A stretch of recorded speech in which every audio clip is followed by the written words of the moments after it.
निमत जनसुनवाई में पहुंचे ग्राम धनगांव के एक किसान ने बलराम योजना के नाम पर 1,19,108 कथित गबन और धोखाधड़ी का गंभीर आरोप लगाते हुए कलेक्टर को आवेदन सौंपा।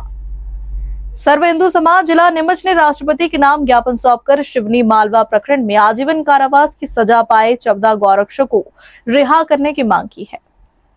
किसान का आरोप है कि उसके खेत पर बलराम तालाब निर्माण कार्य स्वीकृत हुआ था, लेकिन उसे केवल 15,000 की राशि मिली, जबकि उसके नाम से कुल 1,19,108 का भुगतान दर्शाया गया। आवेदन के अनुसार किसान को सरपंच और सचिव द्वारा बताया गया था कि बलराम योजना के तहत 15,000 मिलेंगे, जिसके बाद उसने दस्तावेजों पर हस्ताक्षर कर दिए। बाद में जानकारी निकालने पर पता चला कि उसके नाम से 1,19,108 का भुगतान दर्ज है। किसान का आरोप है कि शेष 1,04,108 की राशि का गबन कर लिया गया। किसान ने आवेदन में यह भी उल्लेख किया कि मध्य प्रदेश शासन के 8 जनवरी 2020 के आवेदन के अनुसार मनरेगा कार्यों को किसी अन्य योजना से जोड़ना प्रतिबंधित है, जबकि उसके दस्तावेजों में बलराम योजना मनरेगा दर्ज किया है। इसे शासनादेश का उल्लंघन बताते हुए दोषियों के खिलाफ कार्रवाई की मांग की है। आवेदन में जनपद पंचायत, ग्राम पंचायत के जिम्मेदार अधिकारियों, तत्कालीन रोजगार सहायक सहित संबंधित व्यक्तियों पर भारतीय दंड संहिता की विभिन्न धाराओं और भ्रष्टाचार निवारण अधिनियम के तहत FIR दर्ज करने, SDM स्तर की जांच कराने तथा कथित गबन की राशि वसूली कर पीड़ित किसान को दिलाने की मांग की गई है। मध्य प्रदेश सरकार की योजना है कि बलराम खेत किसान तालाब योजना।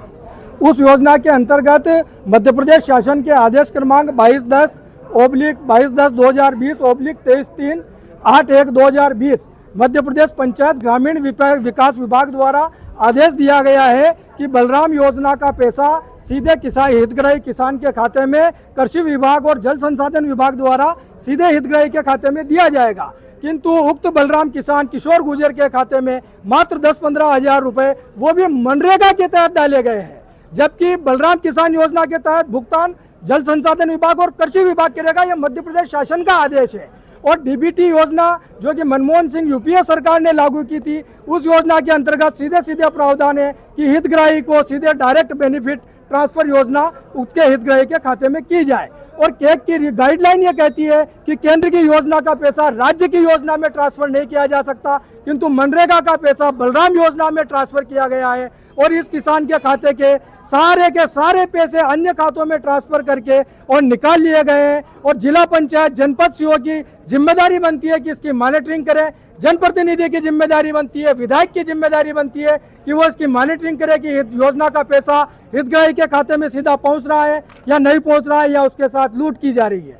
उक्त किसान को पूरी तरीके से 1 लाख रुपए अन्य खातों में डाल करके लूट लिया गया है और लूटा हुआ किसान। और मैं आज इस बलराम योजना की हस्तियां और ये किसान कटोरा लेकर के न्याय और अपने हक का 1 लाख रुपया पैसा मांगने आया है। कलेक्टर महोदय से निवेदन है, वो ईमानदार है, संवेदनशील है, किसान को न्याय प्रदान करेंगे और उसके हक का पूरा पैसा उसे प्रदान करेंगे।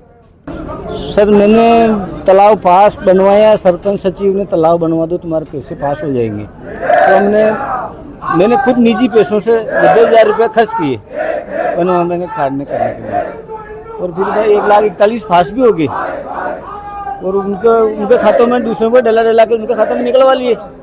हमारे खाते में 15,000 रुपये आया मेरी घरवाली के, मेरे 1566 की किस्तों में 1566 रुपये की किस्तों में 15,000 रुपये मेरे खाते में 500 रुपये 15,500 रुपये आए।